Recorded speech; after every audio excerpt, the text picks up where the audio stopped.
Die UFO-Welle in Frankreich, Teil 2. Im Europa der 1950er Jahre war Frankreich Schauplatz einer bemerkenswerten Reihe von Berichten über unerklärliche Himmelsphänomene, die sich tief in das kollektive Gedächtnis einbrannten und die Fantasie von Zeugen sowie Beobachtern weit über das Land hinaus beflügelten. Eines jener außergewöhnlichen Beispiele ereignete sich im ländlichen Südwesten Frankreichs in einer kleinen Gemeinde nahe der Dordogne, wo das Leben ansonsten ruhiger und geordneter seinen Gang ging. Jean-Pierre Moreau, ein Landwirt Mitte 40, war ein Mann von robustem Gemüt. Seine Haut war wettergegerbt von Jahrzehnten harter Arbeit unter der Sonne, und sein freier Geist, obwohl geerdet durch die ländlichen Traditionen, war immer offen für das Unerwartete. Es war an einem milden Spätsommerabend im August 1954, als Jean-Pierre während seiner abendlichen Herdenkontrolle plötzlich etwas sah, das ihn in tiefes Erstaunen versetzte. »Ich war gerade dabei, die letzten Schafe durch das Tal zu treiben, als ein grelles Licht meine Aufmerksamkeit auf sich zog«, berichtete er später mehrfach, mit einer Mischung aus Unglauben und Nachdrücklichkeit. »Es war nicht wie ein Flugzeug, nicht einmal wie ein Hubschrauber, den ich schon gesehen hatte. Es schwebte fast lautlos und schimmerte in einer metallischen Farbe, die sich mit dem Licht des Senkens der Sonne veränderte. Das Objekt, wie Jean-Pierre es beschrieb, war scheibenförmig und bewegte sich scheinbar ohne jegliche Anstrengung durch die Luft. Ich konnte die Kälte spüren, die es ausstrahlte, obwohl der Sommer warm war. Es war, als würde es etwas in sich tragen, etwas Lebendiges. Doch das Erstaunlichste kam, als das Objekt plötzlich landete, fast lautlos, in einem abgelegenen Feld. Von tiefster Neugier getrieben, näherte sich Jean-Pierre in jenem Moment vorsichtig und erblickte, zu seiner eigenen Überraschung, kleine, ungewöhnlich gekleidete Gestalten, die aus dem Gefährt stiegen. Sie waren kleiner als Menschen, ihre Haut schimmerte bläulich und sie bewegten sich langsam, fast vorsichtig, erzählte Jean-Pierre mit bebender Stimme. »Ich will nicht lügen, ich hatte Furcht, aber auch eine seltsame Ruhe, als ob sie keine Bedrohung wären.« Jean-Pierre versuchte Kontakt aufzunehmen, sprach mit leiser Stimme, kaum hoffend auf eine Antwort. Die Gestalten reagierten nicht mit Worten, sondern schienen gestisch zu kommunizieren. Ihre Augen hatten etwas, das mich sprachlos machte. Sie waren nicht menschlich, aber von einer eigenartigen Intelligenz. Nach wenigen Minuten verlief sich die Begegnung und das Objekt erhob sich in den Himmel und verschwand scharfkantig aus seinem Blickfeld. Noch lange danach spürte Jean-Pierre den Nachhall jenes Abends und wurde zu einem der verlässlichsten Zeugen jener rätselhaften Ereignisse. Ganz anders war die Erfahrung von Madeleine Béchamp, einer verheirateten Frau von Anfang 30, die in einer kleinen Stadt nahe Lyon lebte. Madeleine war eine lebenslustige und volksnahe Frau, die sich in der Gemeinde als Sängerin engagierte und für ihr Lachen bekannt war. Doch in einer Oktobernacht 1954 änderte sich alles. Sie verließ verspätet ein Lokal auf dem Weg nach Hause, als plötzlich am Himmel ein helles, pulsierendes Licht auftauchte. Es war größer, als ich es je gesehen hatte, ein richtiges Leuchten, das die Schatten um mich herum verschluckte, erinnert sich Madeleine. Plötzlich senkte es sich herab und ich wurde von einer unbeschreiblichen Sehnsucht ergriffen, als wolle mich dieses Licht anziehen.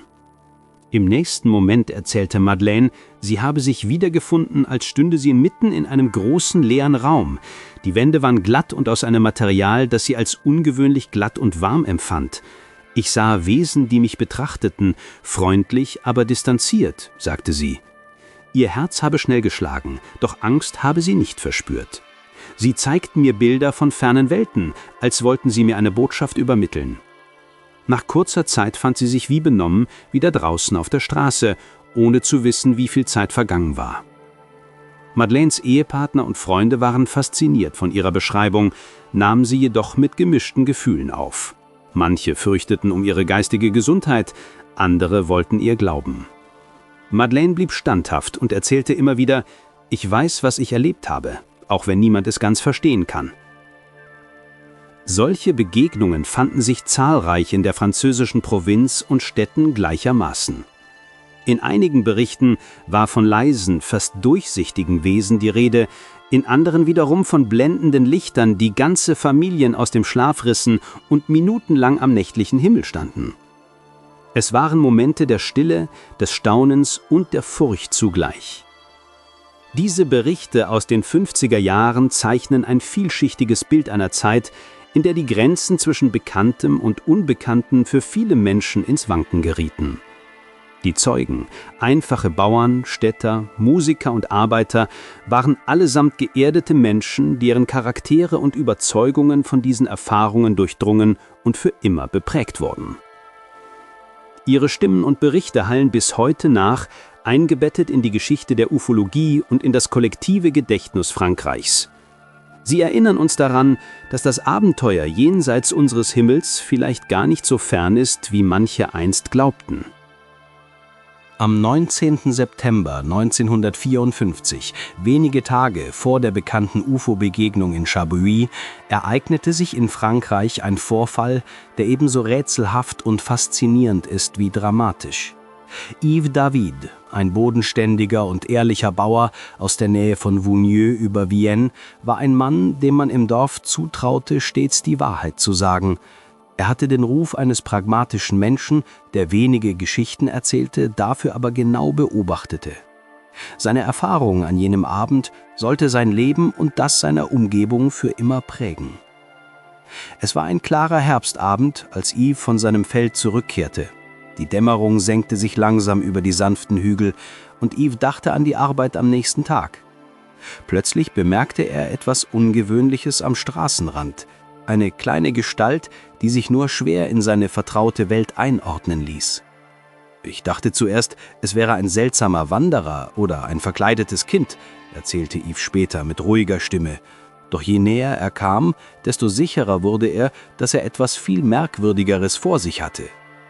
Die Gestalt war etwa mannshoch, trug einen schweren Anzug, der an einen Taucheranzug erinnerte, und strahlte ein grünes Licht aus, das die Dunkelheit auf geheimnisvolle Weise durchbrach. Yves blieb stehen und betrachtete die Figur direkt. Der Körper war steif, die Bewegungen unnatürlich, fast mechanisch, erinnerte er sich. Plötzlich hörte er ein seltsames Geräusch. Kein Wort, keine bekannte Sprache, sondern eine Reihe von Lauten, die seine Sinne verwirrten. Diese Stimmen. Es waren keine Worte, die ich verstand, eher wie ein Pfeifen, das ins Ohr drang.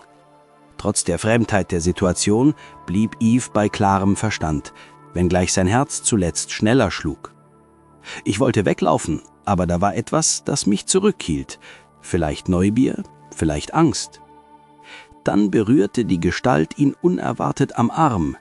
Yves spürte ein eigenartiges Kribbeln, das sich durch seinen Körper zog, doch er empfand weder Schmerz noch Wohlbefinden. Das grüne Licht schien intensiver zu werden, und in einem Moment, der wie eine Ewigkeit erschien, verschwanden die Umrisse der Gestalt. Es war, als würde der ganze Körper förmlich in die Luft aufgelöst. Kein Geräusch, keine Spuren. Das nächste, was ich sah, war ein gleißender Lichtstrahl, der schnell in den Himmel aufstieg. Yves hatte das Gefühl, Zeuge eines Vorgangs zu sein, der sich jenseits aller menschlichen Erfahrung befand. Obwohl er damit rechnen musste, dass ihm niemand glauben würde, ist Yves doch herumgegangen und hat von seiner seltsamen Begegnung erzählt.